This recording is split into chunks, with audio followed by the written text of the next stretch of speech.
Hello, everyone. Today is January 2nd, 2023. I'm here today with Josh Bradshaw. Josh is my good friend. Thanks for coming on the podcast, Josh. Yeah, good to be here. It's good to be here. Yeah, it's good to be here. You were here, I think, I don't know if you've been here. You've been on two previous episodes, but I Yeah, think they were way early. yeah. I think it was like maybe your first or second one.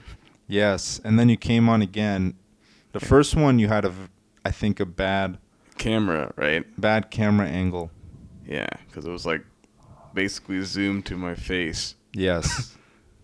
Right Yeah. to your face. And I started I'm going to start sending out like most people are good, but just like, hey, be aware of, camera lighting, Yeah, cuz it's not easy on webcam.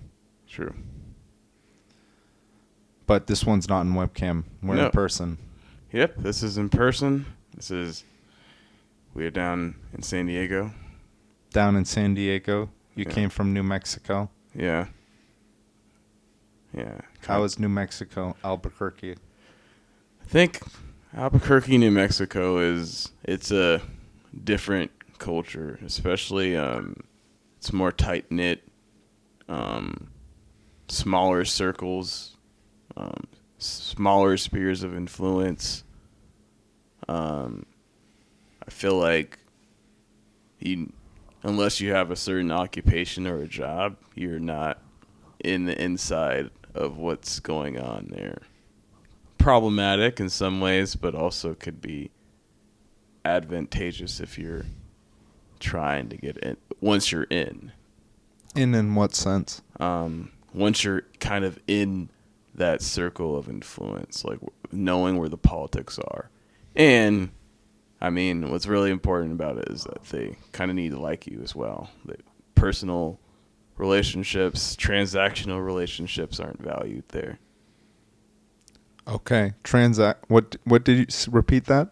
So transactional relations, like either quid pro quo or I give, you give me something, like those are not valuable there. What is valuable? What is valuable there is more of personal relationships, historical relationships. I think being tied to the area is something that's kind of important too. So they really value that. I can imagine, because people who are tied there will have a better sense of what the problems are. Yeah, yeah. Because I mean, there is a problem of, I guess you would say, carpetbaggers. What's a Right? carpetbagger? Carpetbaggers are people that literally move to places. Like, there's some congressmen that literally do that, right? They move to a place. I mean, the biggest example recently was Dr. Oz, right? He was running for Senate in Pennsylvania, and the guy lived in New Jersey, Okay. right? Like, that's what you would call a carpetbagger. Someone that's not even tied to that area, yet is running for office to represent that area. Or someone that moved recently to that area, taking advantage of whatever education or things like that to have some kind of influence, and then trying to have some kind of representation of that area. So, Okay. I understand.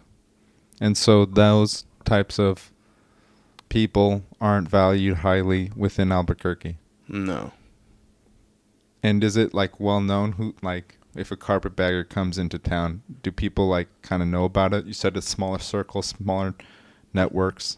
Yeah, I think people do find that out pretty quick. But I mean, of course, there's all this other stuff too of alliances, and if the right person likes you, then it doesn't matter, right? A whole community might not like you, but if that one person, sponsors you, then you'll be able to navigate through that. What's a sponsorship? Sponsorship would be like someone that basically supports you.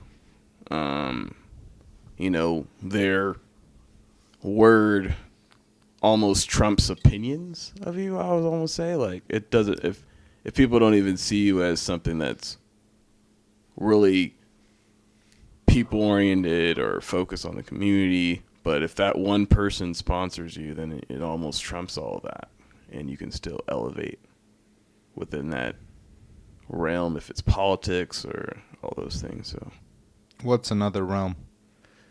what's another realm? I mean, it all really comes down, it's that idea of like what you know, or who you know is more about what you know, but it's more about who you know. Who you know versus what you know? Yeah.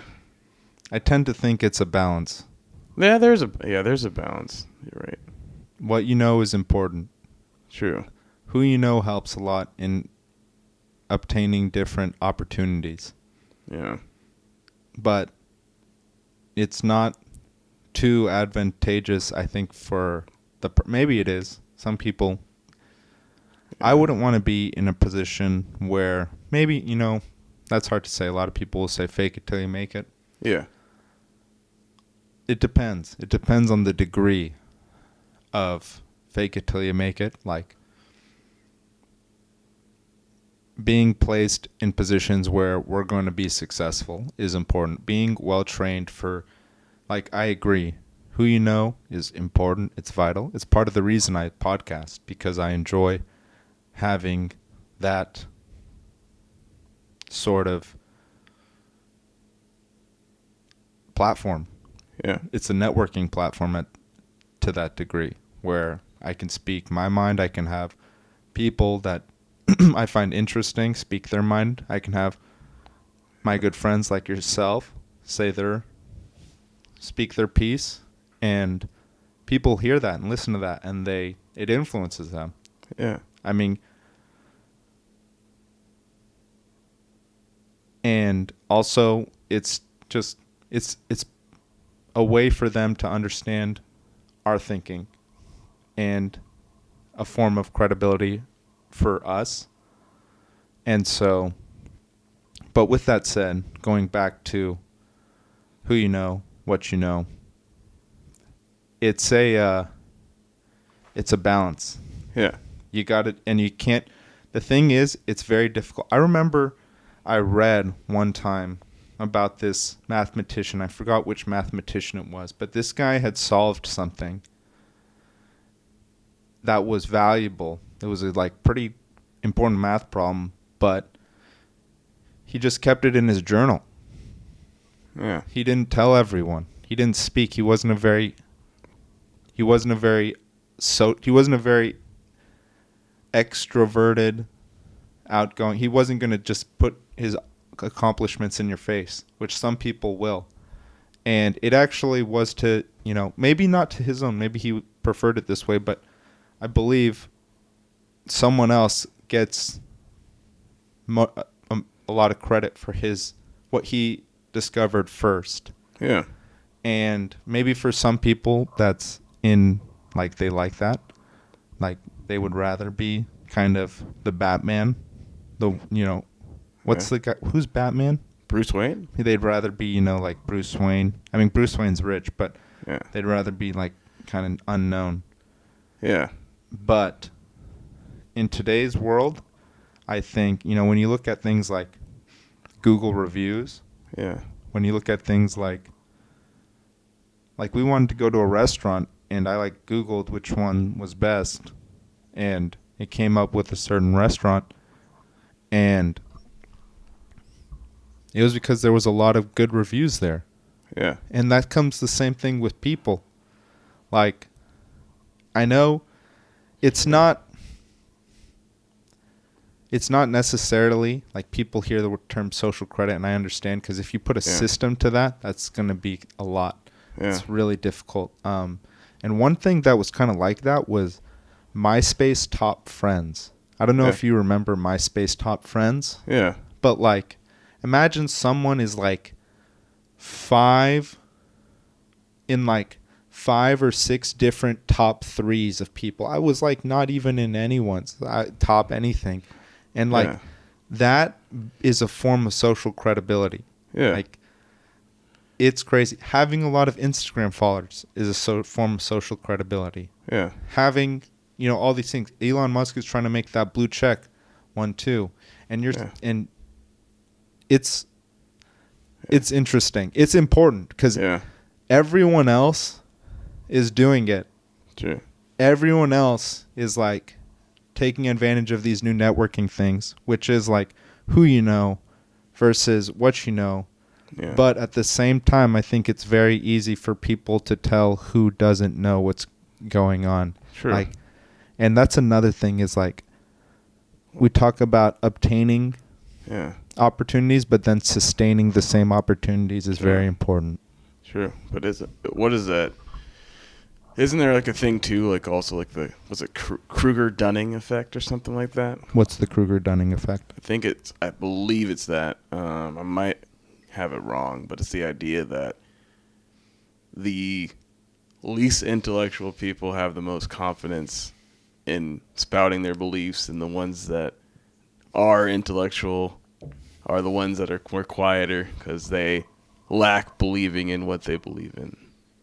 Because they think they don't have a full picture because they're always thinking about the next thing, so they don't always express their ideas. But the ones that don't are the ones more confidently, so they basically overpower the rooms and situations. They're the ones that are louder. But it's also like the opposite effect too. Like I think the ones that should be leaders are usually the ones that don't come forward wanting to lead, and then the ones that probably aren't the best leaders are the ones that are the loudest in the room, and you usually get those kind of things. So I have seen that, and I believe that. yeah, I've never heard that. Maybe I have, but yeah. But there's also another thing too. Like it's a generational thing. There's this book out there like talking about like it's like fourth turnings or something like that, where they talk about time periods and archetypal things, such as, certain years ago, like the individuality of life wasn't seen as more valuable. Like I guess to the question of, am I very important in the bigger scheme of things? Like those weren't really such a big deal long ago, but now it's more people would talk about their self-importance as being very important compared to the country or the wellness of others. what do you think about that? I think personally, I like one. I feel like it's important for your individuality is important in a way, but it's also knowing what you're doing, being conscious of what you're doing, right? Because there's a lot of people say that, oh, I want to do things for the benefit of the people. I want to do things because I love people and I want the world to be a better place. But I feel like if you're doing that out of selfish reasons to prop yourself up, but you're using terminology, you're doing it for the benefit of the good and those things, then you can technically start, the road to hell is paved with good intentions. If you don't really have that guiding sense. What guiding sense? Like a guiding principle of knowing what you're in it for, rather than just building some kind of lane for yourself. Do you have an example? I mean, you have there's a lot of federal, for example, during COVID, have you seen there's a lot of federal money? A lot of federal money that supposed to go into, causing and helping the health. Like there's a lot of health disparities, right, due to COVID. Or exposed because of COVID, because you had a lot of hospitals that weren't ready for it. You had those things such as, well, that's when you have a medical or health system that is based off capitalism, right? Or a capitalistic view of a healthcare system that basically is based off treatment, not on healing, not on preventative care and things like that. Because the truth is, preventative care is the exact opposite of what a treatment-based healthcare system is, because you're not spending money. People aren't spending money on treatment, and they're in the hospital less if you focus on preventative measures. That's true. So on that note, if there's federal money that's supposed to be on grants and things like that, it should be focused on preventative care, things such as health literacy, which comes down to be critically knowing about yourself and what your health needs are. And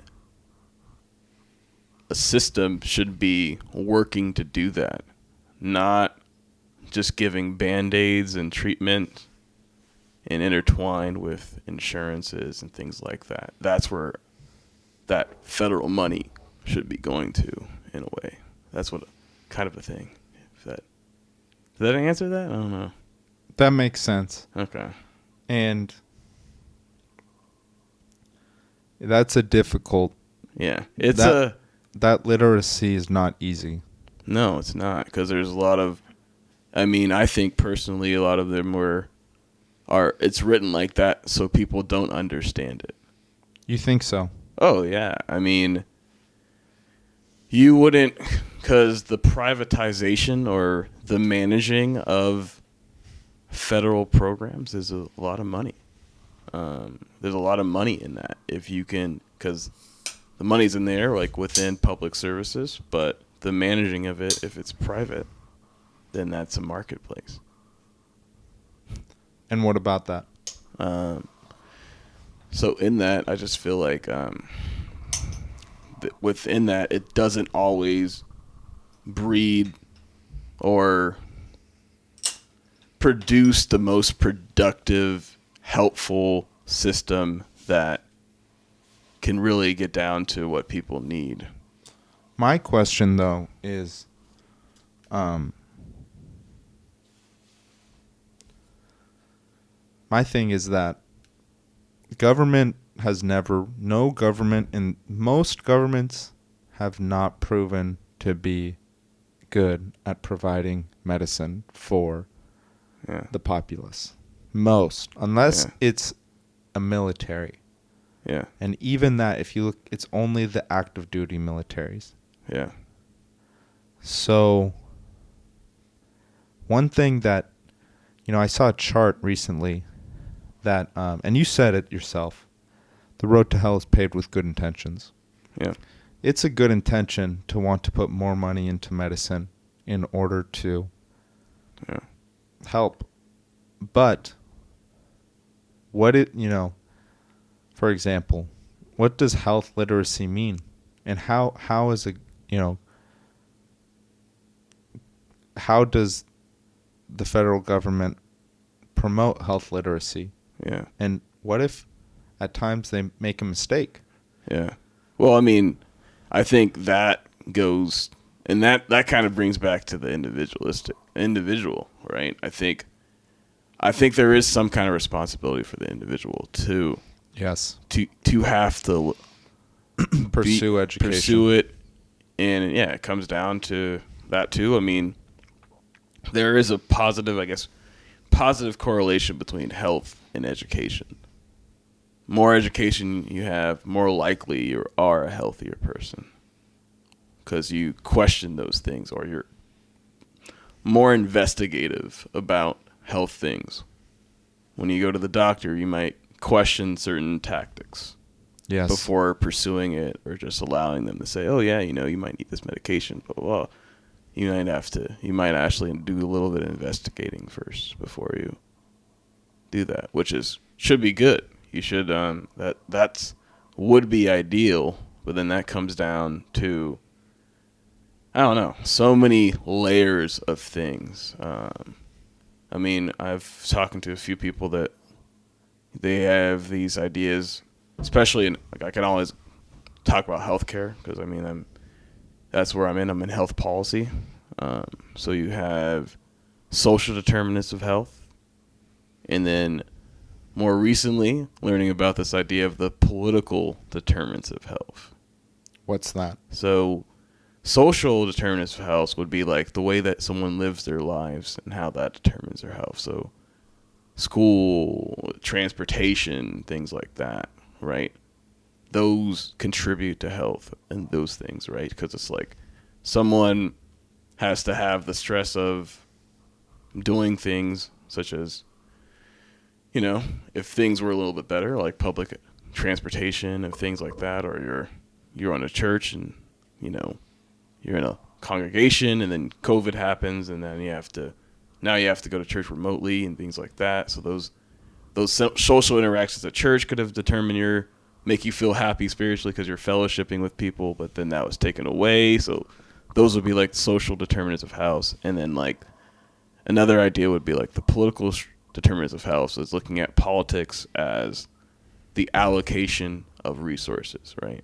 In that realm, affecting people's health. When there's vaccines and there's more vaccine outreach in well-off areas than compared to poor areas, such, right? That's a political determinant of health.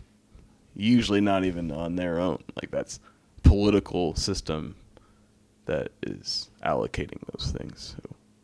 And what so you're studying that? Yeah, that's what I'm trying to get at. Working in health policy, it's really looking at those things. What was in this policy that has caused the disparities in certain populations compared to others?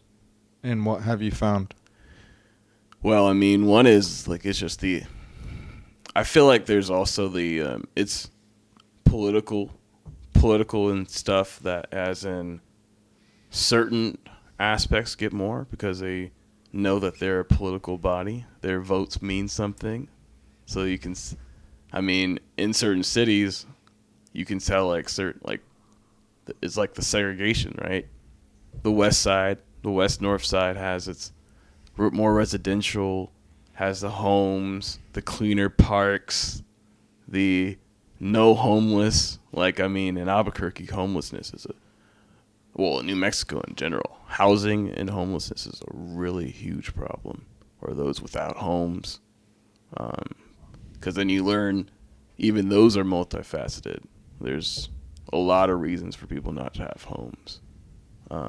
It's not just those that have mental illness. It's not just those that are dealing with substance abuse and things like that. A lot of it comes down, and what doesn't get brought up is the self-medication part, right? Like, people are self-medicating, and that's why they're turning to, harder drugs, fentanyl, and things like that. What are they self-medicating from? Right? I think there's issues in society that they're self-medicating from, so therefore you need to look at those issues that are leading people to want to disassociate with the lives that they're dealing with. Absolutely. So that's really what it comes down to. And I think there's certain things and aspects that can be self-solving, and investing in people, creating the society that you want to see. Like there's shortages in healthcare workers and things like that, and COVID has caused. Well, therefore, create better schools or workforce programs, workforce solutions to get people trained up in these and make it seem like it's valuable, like they're valuable positions, so you can and get them to young people, so you can develop them into that workforce, so they can fill the void of people leaving those industries or fields that are doing well. I agree. I think that, though, there's a big question mark when you start bringing in funding and when you start saying, do this is going to work out for you. Sure. I think one of the Well, insidious, not insidious, but yeah, education, 4-year yeah. education, is that necessary for a lot of people? No. No, Oh, no. and the thing about it is that people can, I mean, you can commit to a $50,000 a year education without, I think, any money down. Yeah, And that's a big issue because we're seeing that that $50,000 loan doesn't, yeah, like when you put down a loan on a home, the yeah, pursuit of that loan is so that the money you pay along with the interest you're paying yeah, is going to, it's going to, yeah, you're going to have equity at the end. It's going to be this house that's going to be worth more than what you put in for the loan. What we're seeing is that there's education programs that are very expensive yeah. that don't output to positions of Oh yeah, worth. yeah, They don't provide skill. And not only that, people will say, "Oh, but there's something valuable about being in an education, a 4-year yeah, program." Yes, there is. yeah, But is this person in a position where they are able to, well, one, do they even want to go to yeah, this university for yeah, that pursuit? Is it really because they want to go and become a deeper thinker, that they want to go become yeah, a problem solver, or is it because this is kind of what all their yeah. friends are doing and it seems pretty fun and dorms sound good, and then Sure. going into a fraternity or a group, Yeah. like, Well, so yeah, you have to, I don't know. And so another thing is like that, just, I feel like that was sold as the thing that must be done, and I don't agree with it. I think it yeah, puts people in bad position. I think it gives people, like, 18 to 22 are big years. sure. That's your youth. And Yeah, like if you can make a lot of money, like I'm not going to say a lot of money, but if you can make some solid money in that time yeah, and learn some skills, like do some other school, I mean, I think yeah. there are people who would Well, rather do that than yeah. go to, say, community Oh college. yeah. But I think what I'm trying to say, like I believe that truly too. Like I think there are certain people that are built for 4-year students. There's a purpose for it in that way, but I think there's also, I think what I was getting at more was the idea of workforce development more than, I mean, the reason why I say it's tied with school because I don't know where workforce development would happen. At apprenticeships, Yeah, apprenticeships or things like that. But I mean, trade schools. trade schools. But you can, if you tie those into community colleges, then that would kind of, you can utilize whatever money you would get going to that community college to hopefully. This is kind of the thing that I question is, Uh, we've also never seen governments in the history of like humanity provide great education. Most great education comes from private institutions, and that's why I think apprenticeships are valuable, okay. because I mean, you can't say the UCs have done a lot of things, but Yeah. I and what I just said isn't necessarily true, because there's a lot of great public institutions as well, University of Texas, but like you think about Harvard, Yeah. you think about, I mean, California has some of the worst public education in the entire country. I mean, Yeah.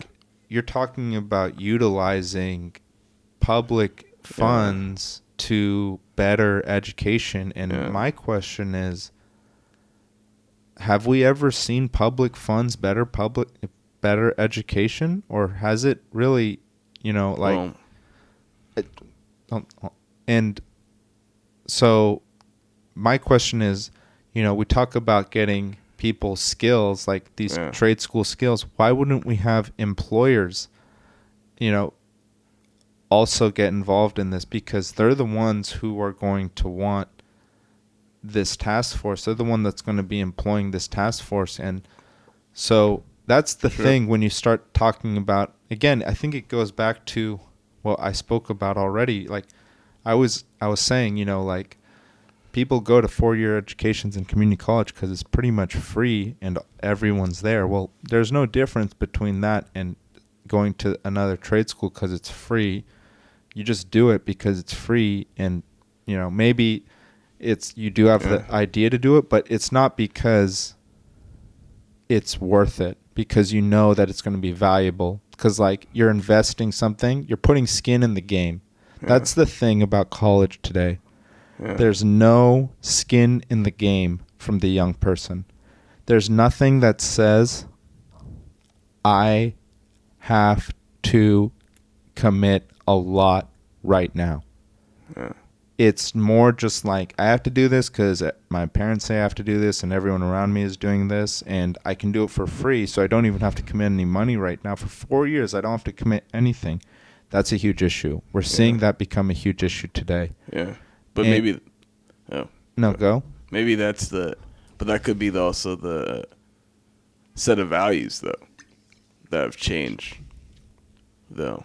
I don't know. For me, I've really valued my time in college. It was something that I invested in. I was very invested by it because I guess in that world of social sciences, I felt, and living where we grew up in Orange County, I felt very unexposed to a lot of things. So college was like that opening up of that of things that I was not exposed to growing up. So I was for that helped me learn about my own identity, to critically examine my family history, almost view things as less personal and see things as more narrative, meaning it's not saying it's like that your being is not, it's not insignificant, but it's like you realize that, there's some people that one, it kind of helps you with like hardships, knowing that you're not the only one going through hardships, or, like I lost my family house in 2008, and I was kind of upset at my parents thinking, they missed. But no, there were millions of people that were targeted to take bad loans out on their home, right? There were millions of people that dealt with those things too. There's a lot of other common linkage between those that deal with hardships that I wasn't really exposed to until I went to that college to get out of where I grew up. And then but in that way, I guess out of my curiosity, I kind of forced myself to interact with different kinds of people from different backgrounds. So I thought that those things that experience, being with those people, being around those people, was something that definitely was worth the experience. And then also, I guess, whatever money that I will be paying back in my loans. So, yeah. Do you think everyone around you felt that way? No. And I think that's what I'm getting at. Yeah. It's, I think were a lot of people there to better themselves, or what do you think? What do you think most people around you were feeling? Well, a lot of it. I think it comes down to. There's this idea that do you believe in like self-branding yourself, like that you're a brand more than like an individual kind of thing? Dude, we're on Karush Koilu podcast. Yeah. So what do you think the answer to your question is? Well, I feel like you're still the individual, but I don't think everything that to your name is is like a brand, right? You don't go sport around saying, although I do say, I went to UCLA. When I say I went to UCLA, do you know what people just automatically go to? Some people just think, one, this guy is just a brainiac. Other people just think, he just thinks he's cool because he went to a big name school like that. But to me, it just means like, wow, I've definitely used for that. I don't know. I didn't really felt like I felt like it was very difficult and very hard. I felt like I really overstretched myself, but I don't want to, like, after, 5 years of being out of that, that's something I don't want to always just wear on my sleeve the whole time. I feel like there's more to me than just, I went to a big school kind of thing. That's the point I kind of get at, is that, I didn't even really, I left my graduation earlier than halfway through. And it's because everyone graduated, dude. Yeah. I mean, there was nothing special about graduating from a UC for me because everyone did it. Yeah. I mean, what was the graduation rate once you got in? Like 100? Well, No. it gets broken down pretty bad. I believe black men have a 55% graduation rate. At UCs? And I believe in college, period. They have one of the lowest graduation rates in college. Okay. So in those sense, there's a book I read. It's called The Miseducation of the Negro. Okay. It's written in the early 20th century, right? And there's these two contrasting views of what the black Americans' pursuit of, I guess, achievement should be. But think about during that time you had segregated cities, the idea of Black Wall Street and stuff, which were totally separate, segregated cities that some were able to prosper because basically they were just black dollars circulating in a community. But in that sense, you had two camps. You had W.D. Du Bois, which was like, okay, black people should have a social, broad education where they incorporate sciences, social sciences, and all those things, like a liberal education. And you had Booker T. Washington, who was more of technical education, learning trades, learning how to make capital, money, trades, but not focusing on the social aspects of stuff. So within that, it's like I don't really know what, because I personally think both are important. I think being socially aware of your social and political condition is important, but also learning how to being a part of that is also learning that you're in a capitalistic society that you gain from building and farming and things like that, because back then things were very agricultural based. I agree with this. Yeah. So, what that was the debate. And one of Du Bois's bigger thing is like, well, are we more than just money makers? Right? I don't know. Are we more than money makers? I feel like I personally think it's more fulfilling. It's probably a little bit more problematic because you don't always know what the right thing is, but I think being more than a moneymaker is probably something that's... I agree, but let's I'm not discussing the pursuit of education. I'm not discussing, so much whether it's better to be educated in trade or educated in philosophy. My, question is government putting more money into this, into giving loans, into propping up the education industrial complex? Yeah. Is it really is it gonna provide this? Is it going to provide the pursuit, the ambition, a society where people value both? The answer is neither this one or that one. It's both. Yeah. It's very obviously both. Oh, yeah. It's not about, you can't just be an industrialist. You have to understand some things about like the social sciences. You can't, people are people. They're not robots. So obviously you have to go back to philosophy and psychology and sociology. And then you also get into economics, which is Yeah. a social science, and then you also get into history, which is pretty much a social science. And Yeah. like, for example, BLM, Black Lives Matter. You Yeah. know, we all hear about slavery, the Atlantic slave trade, you know, the cotton trade. Yeah. We know about the Civil War, Jim Crow laws, the 1960s Yeah. civil rights movement, Martin Luther King, and still to this day, 1990s L.A. riots and Rodney King. Who was it? Rodney King. Yeah. Rodney King, and then you even get to BLM in 2020, and it still hasn't ended. Yeah. But you realize there's a lot of context to being black in America. Yeah. It's not just like there's a lot of context. There's a lot of history, a lot of fine history. Yeah. That.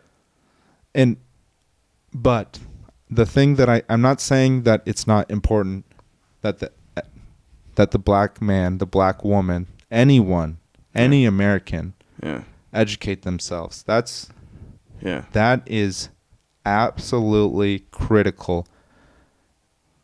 I told you, like, I spoke about this yesterday. South Africa, they have also a huge, very, very questionable history with segregation. And there's a lot of poverty in South Africa. But everyone's well educated. Everyone's really, I mean, I'm not going to say everyone, but like, you go to some of the poor parts and you speak to these people and you're like, you speak eloquently. And you go to some other parts of Africa, most other parts of Africa, and speak with the impoverished people. It's not like this. It's not so, you can tell these people have read, they've just gone through an education, but they're still not economically sound. Iran is another place where a large portion of the population is well educated, but there's no economy surrounding that. So going back to that, it is both. There's no either or, but you have brought up, diverting aid here and there, and I don't know if that's going to solve the problem because I think that it's more about cultivating a community, cultivating everything, like cultivating a community where education is seen as like an asset, a self-assisting asset. That's the one thing you have to tell people. It's like, you want to be rich, you want to be seen as a good, Adam Smith, you said the road to hell is paved with good intentions. Well, what if you take a really selfish intention that we as human beings want to be loved? We want to be beloved. We want other people to like us. I want to be well liked by the people around me. Yeah. Well, that's a selfish thing, and the best way to be liked by everyone around us is to be, Well, I mean, a lot of that, what that has to do with more of having things or having that popularity. There's also the wanting someone, like if I was like a celebrity or something like that, you would automatically have people. I think you would have certain people that would want to be around your company more, or might go more out of their way to be in your company just because of association and those things. Yes. What do you mean? I mean, I know what you mean, but what's the reason you bring this up? Well, I mean, I guess I bring it up in the sense of you said liking, just the idea of liking. Oh, I want everyone to like me. Those kind of things, right? There's some people that do strive for that. Yes. And we all strive. It's not some people, dude. That's the point I'm trying to get at, is that everyone strives for that. Yeah. And some people are just better at it. And that's the thing that we all have to get at, is that we all want to be loved. It's not like some people strive for that and then there's celebrities. It's like, dude, everyone's striving for it and the celebrities are doing it the best. Yeah. I think for me though, I feel like I get striving for that, but I want to strive for that more around commonality. things like that, things that are not that might be more taboo. Yes. You brought up celebrity. I didn't bring up celebrity. Yeah. I just said that people wanted to be beloved. True. And True. Yeah. and that doesn't mean like in the context of being a celebrity. That means like being a business owner that provides jobs for people. That means being a retailer that provides products that people like. Because Adam Smith is an economist, and he talks about how the butcher and the smith and all these tradespeople, they do what they do not because they're so giving and so like, oh, I want to like just be the best person. They do it because profit. Because running a good business, one, the people around you appreciate you, and two, you make money. Like if it's like every good business like that, it's a two-way relationship. Yeah. And that, I know what you said. Then it's not about being a celebrity. Yeah. It's about being within a community. It's about having a wife or having a husband or having a child or having a business client or like that. Yeah. And so in that sense, I don't know why I brought that up, because we were earlier talking about, you brought up education. Yeah. And then I brought up, yes. So I'm not sure, the road to, so what's the point of education? I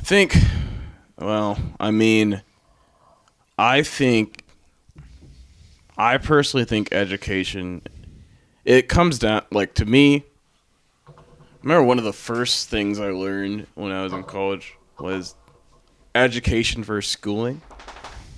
Do you think education and schooling I think they're technically two different things. That's kind of what I've been getting at today, is that I think that's really what it comes down to. Have you ever heard the thing where college is just kind of babysitting for adults? And that's kind of what I'm getting at. And that's kind of the reason that I left school. I left my graduation halfway through, is because I felt like this was just schooling. This wasn't me pursuing an education. I honestly don't feel like my education began, like my rich, thorough love for reading, for analyzing, for creating, began until I left school.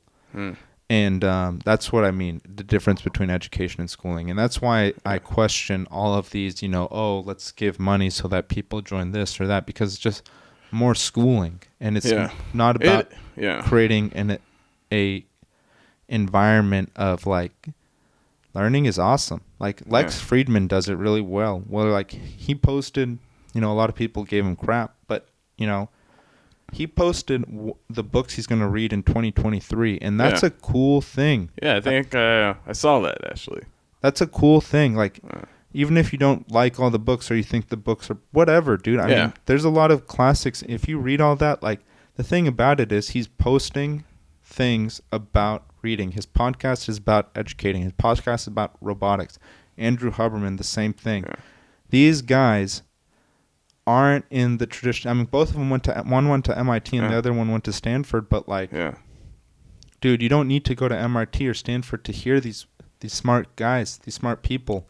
And you know, there's also another podcast that I listen to, like with a ear doctor, and I listened to another podcast with a cybersecurity historian, who I actually had on the podcast, Rand Levy.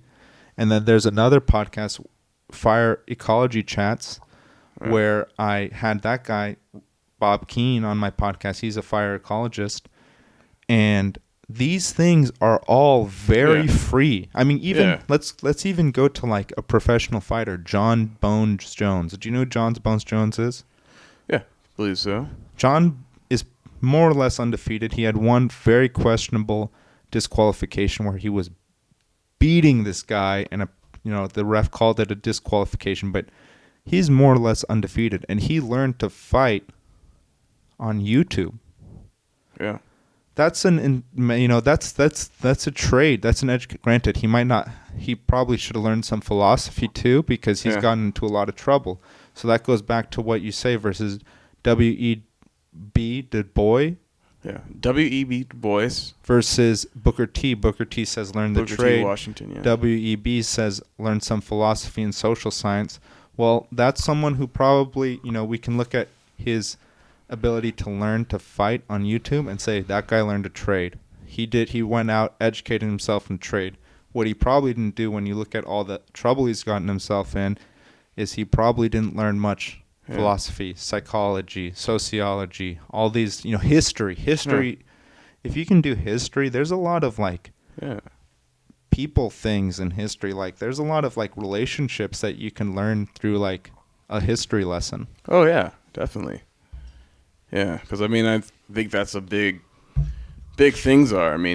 But going back to what you said, education versus schooling. Yeah. Okay. Going back to that. Okay. Education versus schooling. Because I really think, as you said it, that's why, this podcasts have been, I think it's, didn't you show me something about journalism the other day? It was, I think, yesterday. Yeah. So, I think podcasts is revolutionized. It's opening up discussions, which is good, right? What do you think about journals, like articles versus podcasts? Well, one, it depends on the place, because, here you have things such as freedom of speech, but, places like, I think right now, Ukraine and Mexico are the most dangerous places to be a journalist. And really? I'm pretty sure their roles are very important. They might not be on podcasts, but their roles are very important. Really? Yeah. What makes you say that Ukraine and Mexico? Well, Mexico is covering the cartel and things like that. You don't want to. People don't. People in those areas do not want their business being out there.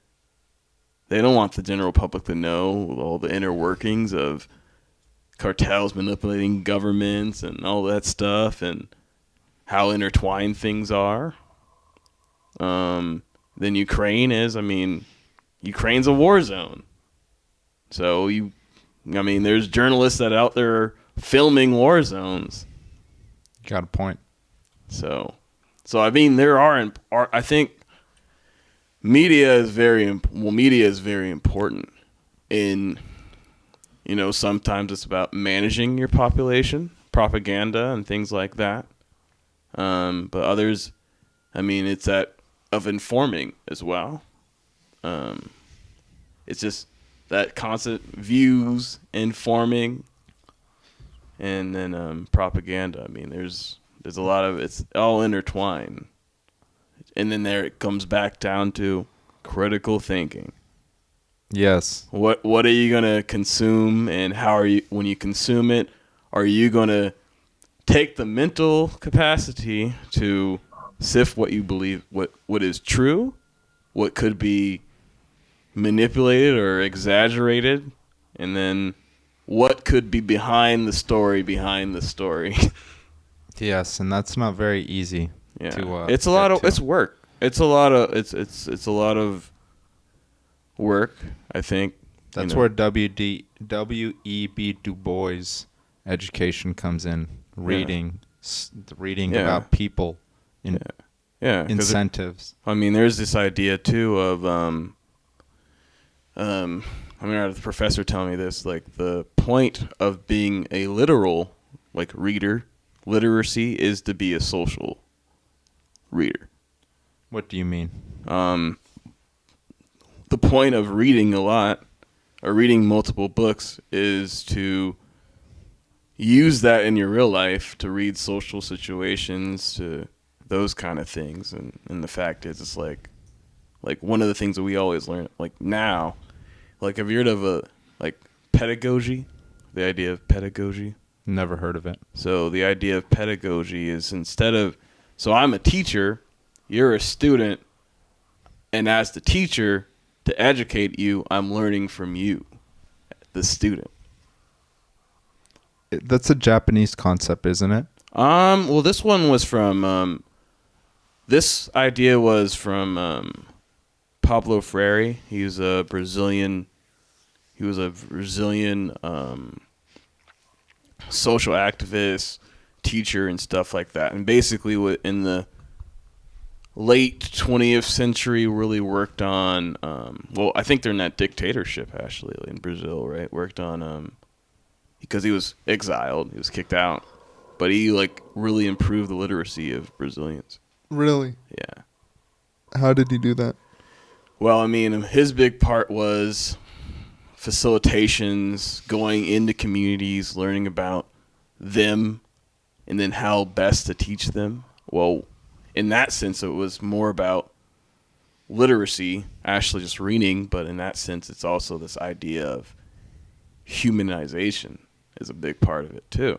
Humanization of what? Of yourself, like as being in a process of, the idea that becoming a human being or a fully aware human being, the idea of oppressed, like if you're an oppressed person, you're fine with seeing other people oppressed.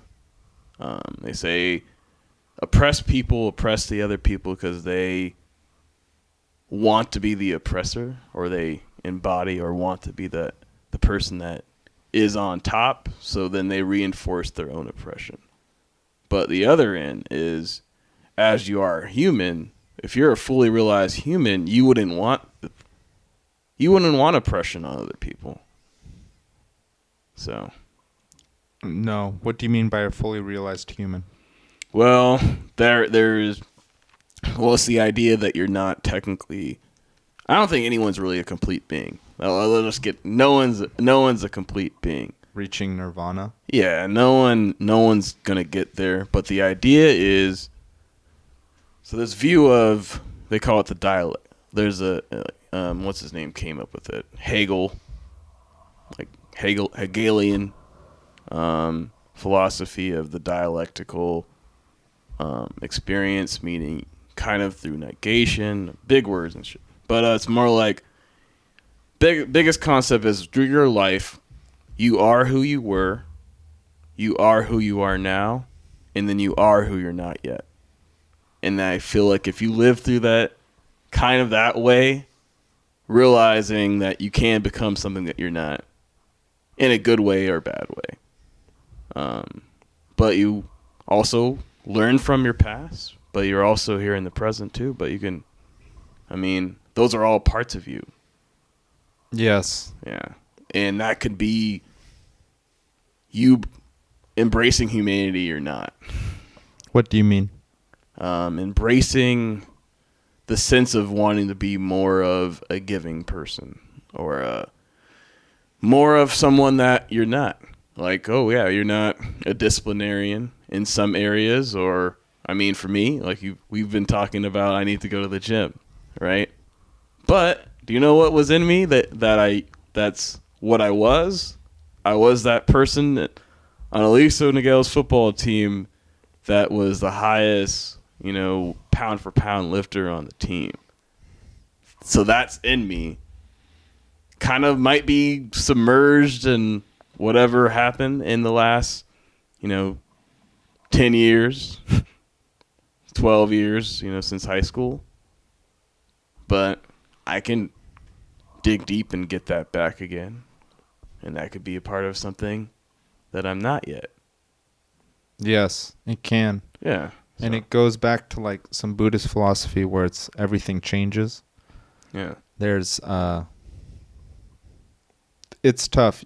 Definitely reflecting on what happened, but not obsessing about it. And then realizing that we can change also, I think, is a big part of what you say, like going forward. It's like people will, create these labels for themselves and just have that label on them for like ever. And then it's very difficult to let that go. But in reality, everything changes, and, we're changing beings. And a lot of things we're forced to let go. Like, we all are going to get sick, and we're all going to get old, and we're all going to get sick and old and then die.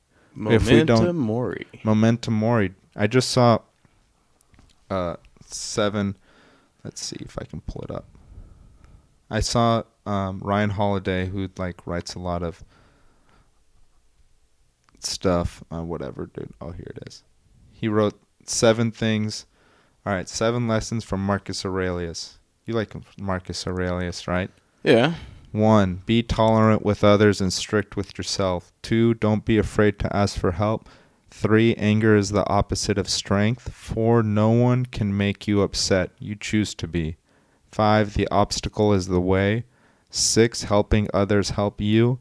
7. Memento mori. Nice. Yes. Yeah, because I mean that kind of what we were talking about there. That if poem, man. If. What is that poem? Well, if by Rudyard Kipling. Man, like it explains that whole stoicism, the idea of, well, I mean, it's about you becoming a man, but I mean, like, there's certain parts of it are just like, if you can keep your head when all about you are losing theirs and blaming it on you, you can trust yourself when all men doubt you and make allowance for their doubting too. I mean, it's just those words like that too, right? Those are kind of explains some of those points that you mentioned, right? People, there are so many situations going on in the world right now that can affect you, affect your development and growth. And I think that comes down to a lot of, I think we were mentioning projecting. Oh, yes. A lot of people project their feelings or shortcomings on you and apply that to you when it's like, oh, wow, that's not me at all. Then having the fortitude to realize that's not me, that's them. That's them being overwhelmed by the world and not having that fortitude to be their own in a way. So it's not easy. Yeah. It takes a lot of, I don't know, what do you think it takes? Well, it takes work. So I'm not gonna explain where the book. I've been told I was told one time that I was incorrigible, right? And I was like, "What do you mean encourage? Oh, you don't have your own voice." I was like, "I don't have my own voice. What do you mean?" And he's like, "Well, that's my perception." So you're going based off your perception of what you think of me to tell me that, and then based off that, you're gonna treat me like that. You're gonna treat me as if I don't have my own voice in meetings or when I go to places. You're gonna have that in the back of your head. That, to me, it's that idea of cognitive dissonance. I feel like you have to go against your perceptions sometimes, which is hard. I mean, you got to go in this area. It's funny how we always tell about people, that their perceptions or their implicit bias and not act on their implicit bias. But then in certain roles, because they have certain authority, they're going to use their own perception in guiding how they treat you, and yet don't want to be called out on it. Yes. I'm like, to me, that's very hypocritical. It takes a breaking down of the ego. Yeah. Which is not even, like, what is that? Yeah. It's a lot, yeah. That's, like you said, it takes work, but also has to take, like, a giving up, like a... Yeah, it takes, it's a giving, it's a partial, it's an ambivalent thing. There's no, I wouldn't say, I mean, for me, it's like, I usually, sometimes when I feel anxious, when I get anxious, I usually have to sit back for, might take a little bit, might take a few minutes, might take a whole night. But I ask myself, why am I feeling this way? That's like one of the things, like why when this person acted like this that I went and either retreated, or why did I lash out?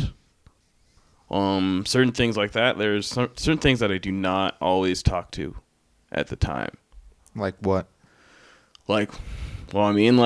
Shoot, if someone tells me something about my character, sometimes that could be my conflict style of wanting, because I'm a bit more, I guess, I think we talked about conflict styles. Did we at one point? Maybe.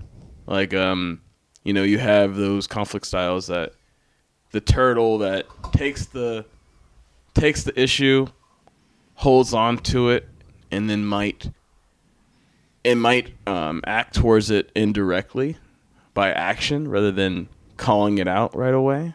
Okay. Or, like, for this instance, it was like, okay, you're going to call me that.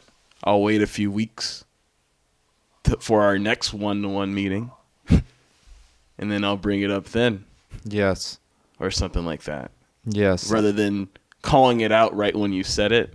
Because I rather have a little bit of a premeditated argument back rather that I might not have the words for right at that moment. A lot of people talk about, choosing a side right away, and it's not. I don't think it's always worth it, to die on a battlefield, or die on a hill, whatever the saying is. There's a lot of things I'm just not so passionate about, and other people are, and it's like, okay, if you guys are passionate about this, I'll sit this one out. I know you guys want me to choose. I'm gonna choose to not choose, because I don't really want to get on either or side. This isn't my battle. This isn't my fight. But wait, could you go? What were you talking about? But there's also the idea of you choose your own battlefield, right? Yes. But that's what. Yes. But what were you saying right before that? Right before I started speaking. Let's see. What was I saying? Well, conflict styles, or oh yes. Well, I mean that goes with that art of war, just kind of. Yes. Hold on. Before we bring that in. Yeah. I mean, Benjamin Franklin did not confront. He was not a confrontational person, and he was a very successful politician, and at that matter, scientist. But politician, very successful politician who did not have a confrontational style. I don't have a confrontational style either. Yeah. I don't really need to just like get people upset right now. If anything, if we can avoid being upset, that's great. Even like someone who upsets me, like my better way is to just like, we talked about it earlier. In today's world, there's a lot of opportunities, and there are relationships where other parties will take advantage, and it's not our responsibility. I mean, it's our responsibility to make sure that we are not being taken advantage of, and sometimes that's nearly impossible, but in a lot of instances today, whether that be employer-employee, husband-wife, girlfriend-boyfriend, there are opportunities to get out. And I spoke about being like, we all have this evolutionary mindset of like being in a tribe of 150, where if you get rejected from a potential spouse or a potential group, or, it seems like it's really devastating. But in actuality, with modern day networking, with modern day technology, with modern day transportation, it's not so devastating as we're conditioned to make it out to seem. Yeah. And so, but with that, confrontation style is different. But what were you going to bring about art of war? That seems like a very different confrontation style. No, I was just saying there's certain things like that where certain points that he kind of makes that are a little bit of, I mean, if it's more of like the personal. I mean, what he was talking about? I mean, shoot. Jocko, right? Jocko. Wasn't he just saying, he was saying like it's a war, right? It's a war path. The personal is a war path. Yes. So, I mean, Ryan Holiday even said it. It's like the struggle is the way. The obstacle is the way, number 5. Yeah, that's really what it is. Sometimes, I even sometimes think like just in general.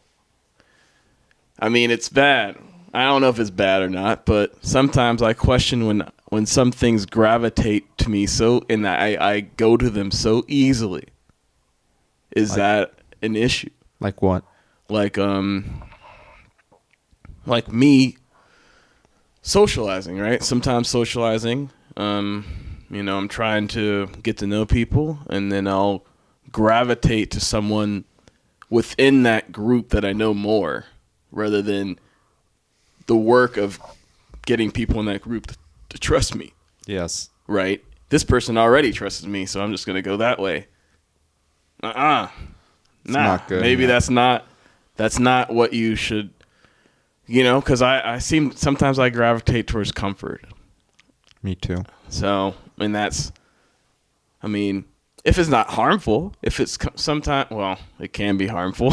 It can be harmful. But I mean, go out of comfort zones, no doubt. Yeah. So, I mean, that's kind of another thing, like, I notice for me, like, you gravitate when things come easy. Oh, you're going out with that girl. I'm like, wow, that was really smoothly and easy. Are you going to question that sometimes? Maybe you might question why you gravitate towards certain people more than others. It goes back to reflection. Yeah. And understanding how relationships affect us. Yeah. Or actualization, self-actualization, right? What do you mean? Well, for me, it's like because I've looked at, it's funny, like sometimes I make stupid sayings for myself. Like, oh, I didn't live a hard life, so that means I don't deserve that respect as someone that overcame a hard life did. You make up stupid models like that. Hopefully you're not making that model. No. I've done that before. I don't like that model. Yeah, it's not a good motto. It's not a good model. Right? It's not, because that's almost excuse to say that you're not worthy of that thing, or you're not for worthy a bad of reason. That. Yeah, for a reason that you came up in your mind, which is not true. You just because that's sometimes how I feel, because I didn't grow up in the hard knocks. I didn't grow up, so then people that did grow up in the hard knocks I couldn't be an inspiration for them. That's one of the most ridiculous things I've ever heard. I've heard a lot. I'm sorry, that's not true. But that is not. Yeah, it's a self-defeating. Very self-defeating. Yeah, I mean, even the idea of, I remember when I was in college, I have this idea sometimes that, I'm not. Again, comes down to that self-worth, worthiness of doing things. I was like, I remember I got caught drinking in college in the dorm, and I got sent to talk to the head of like housing. And he's like, "Why would you think, you get reported for drinking?" And after we were done, he was like, "Would you want to be an RA?" Really? Yeah, and I was like, "Oh, nah, I'm too good for that. I can't be no RA. Dude. Do you know how much easier it would have been if I was an RA? I could have had my own freaking room by myself. I would have had housing paid for. I would have had free meals. Because I didn't think that I'd be a good authority figure. Because I was thinking little about myself and what I was capable of doing, that I missed out on an opportunity. Opportunity cost, like we were talking. Yes, but so opportunity cost is like when you go and do something, and and there's other things that you could have done, and those are the opportunity costs. So you're losing those other opportunities because you're doing something. What I think you did was you didn't even shoot. Yeah. Like, Wayne Gretzky says, you miss 100% of the shots you don't take. Yeah. And that's it, because you didn't have confidence enough to shoot. And it's, no one's going to believe in us if we don't believe in ourselves. I mean, as someone who believes in myself and is a bit more confident than I was a few years ago, and I understand why. Because if you don't believe in yourself, there's zero chance it's going to happen. Whatever that may be. That may be. Finding the love of your life. Getting a good job. Starting a business. Losing 30 pounds and keeping it off. Whatever it may be. You have to believe that it's going to happen. You have to figure out different paths to making it happen. And then you have to execute. Prioritize, execute. Like Jocko said. Yeah. That's combat leadership. Prioritize and execute. And without the execution, well, one, the prioritization is huge, but I think the prioritization is kind of we spoke about reflection, and it's like we got to do the prioritization. We always got to go back to the prioritization, but you can't not execute. If we don't execute, nothing happens. You have to do it. You have to, we just have to do it. Their Nike's slogan is so simple, and it should but the it's the best slogan of all slogans. Yeah. Just do it. Yeah. I mean, I don't know if they own those words in that format or what, but just do it. Execute. Boom. Execute, prioritize. Execute, prioritize. Execute, prioritize. Yeah. Huge. Yeah. I would say that too, yeah. Because, I mean, I guess in my point of view, right, there is that thing of I need to start applying it to my own life, but I know for me, work in action almost seems like the worst thing ever. Instead of just for the idea that you might fail and then you miss out on opportunities just for my job, like connecting with people, saying, oh, when they asked you, a few people want to ask you to go out, for lunch, a work lunch, right? First time interacting with people. Then I've been told, well, what are you going to go? What are you going to bring up? What are you going to do? I'm like, well, it's just our initial meeting. I'm not going to bring up anything yet. They want to just know who I am, and I just want to know who they are. And we both are in political positions or some positions that have power. I'm in a state agency. They're at a nonprofit. Those kind of things, hopefully, is just mending a relationship. That's what it really is about. It's not about always having the X's and O's the first time in an initial meeting. Well, what would you bring up? Well, I mean, what would I bring up? Or just, first of all, we would talk about just our individuality, our backgrounds. I think, especially in those issues, it's like, why are we in the work that we're doing? First of all, I mean, I think that should be always a conversation starter. And that would get you to know, exactly what you're getting into, what kind of relationship you're getting into. Are they going to be just transactional and use their position to, get clout? Or are you actually in it because you find meaning in the work and you really want things to be better? So, meeting people where they're at. Yeah, meeting people where they're at, but also a way of deciphering. Oh, I don't want to deal with this dude no more. He ain't about nothing. He's only about his image. He's only about looking it, not really doing it. Yes, it's Yeah. Fake it till you make it. A Yeah. lot of people don't make it, and they just fake it. Yeah. Well, Josh, this has been a good conversation. We've spoken about a bunch of different topics. Yeah. Are there any last words you'd like to tell the audience? Yeah. Well, I guess we didn't really talk about this year in review, did we? The year in review, you want to talk about that before we end? Sure. I think that's, yeah. What do you want to bring up? Well, I mean, the year in review for me. So I just turned 30 in Christmas Eve. So Happy birthday. Thank you. So I think a big end of that was one ending my 20s, which is everyone uses 20s as that learning time.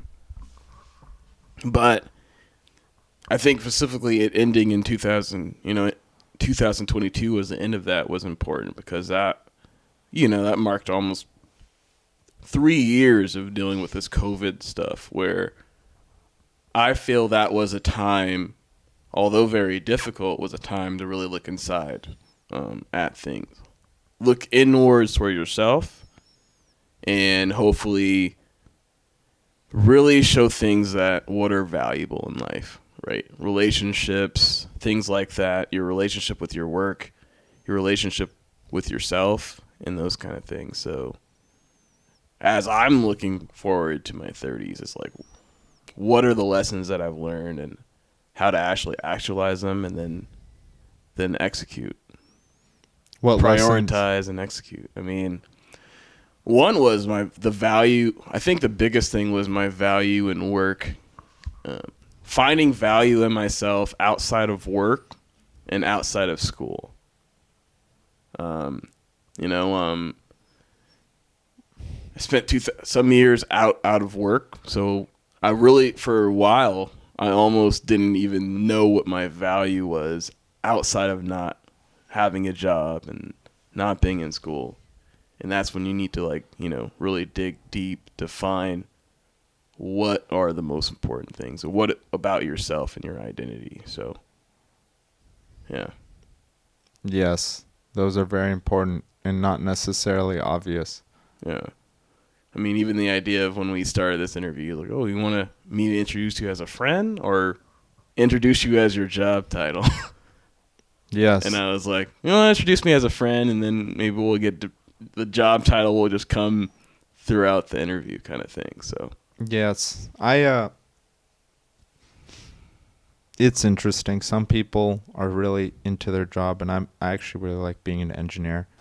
But it's not everything. It's very.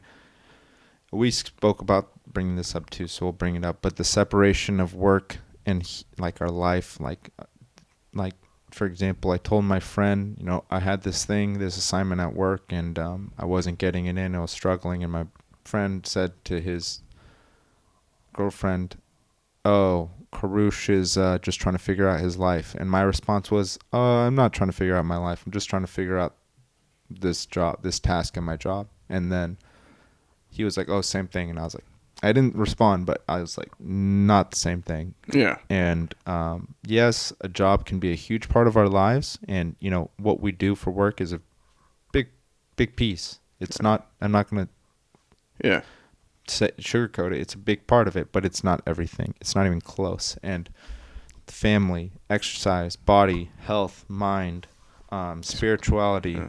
it's fun. These things, sleep, these things are just as vital. And, you know, if you don't prioritize those things as much as your work, then the work suffers in the end. Yeah. I mean, maybe it doesn't. Some people are really special in the fact that they can just work, and then the rest, they're just so into their work that it doesn't affect the rest. But Yeah. I don't think that's most people, and even those people, it does affect them to Oh, some yeah. degree. Yeah. So I'm not sure. I find it, you know, important. I think working remotely is good. And I think the amount, you know, like going back to what I said, you know, realizing the opportunities, LinkedIn, Yeah. Indeed.com. I mean, there's even international job portals. The amount of jobs available to a person and the ease, like 20, 30 years ago, if someone wanted to work in like San Diego, like I don't even know where to start. Like if I was put back there 30 years ago, I don't even know where to start. I'd have to go to like some like university and like find some like job fair, and like it wouldn't be that easy, and getting them my stuff Yeah. wouldn't be that easy, and them getting, you know, me finding their opportunity wouldn't be that Yeah. easy. But today, you can know any job in the entire county. It will be on the internet. If it's not on the internet, then it's just not even really out there. Yeah. And It's kind of, but those things, I mean, that's the, I don't know, I'm going in another rabbit hole. That's that fallacy of choice, though. what's the fallacy of choice? I mean, there's so many options out there that you don't really know, that you kind of waver on choosing something. That is a completely different thing. So we'll not talk about that. Yeah. We're going to just talk about how it's not worth staying in abusive relationships if today, because one, we're conditioned to have an idea that this is one of very few opportunities, which is not true. And two, it might be very difficult to get a new one, which is also not true. Yeah. Yeah. So, is there anything else you'd like to say about your year in review? Year in review. I mean, I would just say, no, just hey man, it's a new year. I know it's corny to say new you, but it's just another day and another opportunity to make things better for yourself. Like, just use every day for that, But also chill, too. Chilling is cool as well. My guest today has been Josh Bradshaw. Thanks for coming on the podcast, Josh. No problem.